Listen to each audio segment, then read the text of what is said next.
Hidden among the crumbling courtyards of a once peaceful village near Lightsun Shrine lies a sanctuary lost to corruption, not simply abandoned, but devoured.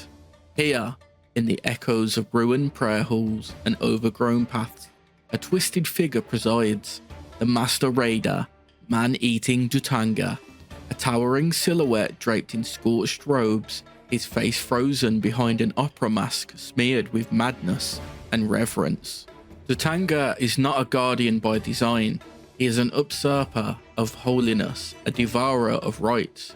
The first true boss you face in Wuchang's journey, and the first embodiment of how far faith and power can fall.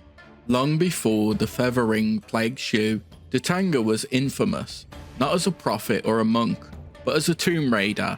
He led a violent band of grave robbers, desecrating sacred grounds, looting relics and hiding among the blind spots of the empire. But unlike other outlaws, Dhutanga viewed his crimes as theatre. His movements were deliberate, his strikes choreographed, his attire stylized, ceremonial, as if mocking the very culture he defiled.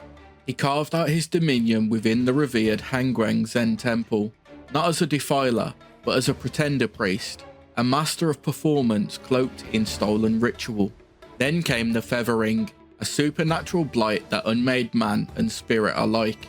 As plague twisted the world into something unholy, Dhutanga did not flee. He embraced it.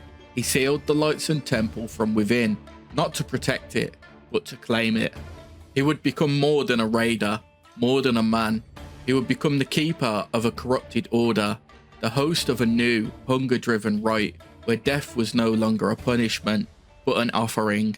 Your first confrontation with Dhutanga is no grand entrance. He awaits you in a damp courtyard, blanketed with moss and firelight, surrounded by the mutilated corpses of villagers and disciples. By the time you reach him, you've already walked through despair. He is not a surprise. He is the reason for it. He stands at the source of the infection spreading from Lightsun, not just physically, but thematically. He marks your transition from survivor to witness, from fighting for answers to fighting ancient poisoned legacies. Every aspect of Dhutanga's design is soaked in symbolism. His painted mask echoes the roles of the classical Chinese opera, the hero, the villain, the immortal. But Dhutanga wears it not to portray a story, but to consume it. The artistry has soured into madness. The ritual is now mockery. His robes, once likely fine ceremonial garments, are now tattered, scorched, and fused with soot. And his name, man-eating, is no exaggeration. It speaks to more than cannibalism. It speaks to spiritual consumption, to the desecration of culture, memory, and sanctity. He doesn't just eat men, he devours their legacies, their roles, their faith. And that's where Dhutanga's true horror lies.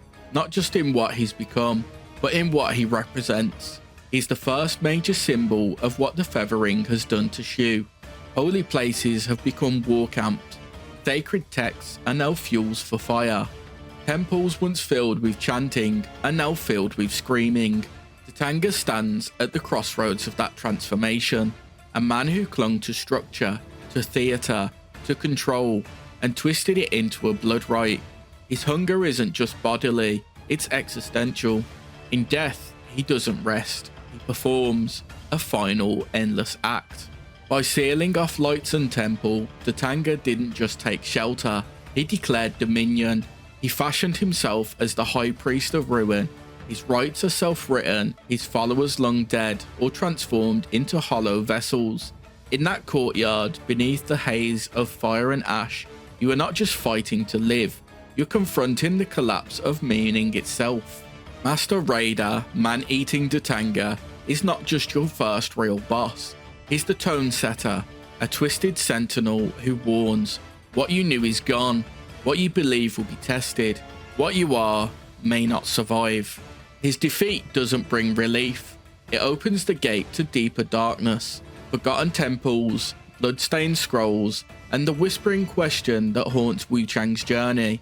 Can anything be saved, or will every relic of the past, every song, every prayer, burn in the fires of what comes next.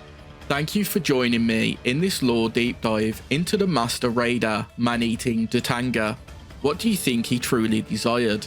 Power, legacy, or a final audience for his performance of madness? Leave your thoughts in the comments below, and if this glimpse into the haunted world of Wuchang Fallen Feathers intrigued you, be sure to like, subscribe, and ring the bell. Next time we descend even further to where feathers aren't just symbols but sentences. Until then, remember, some prayers were never meant to be answered. See ya.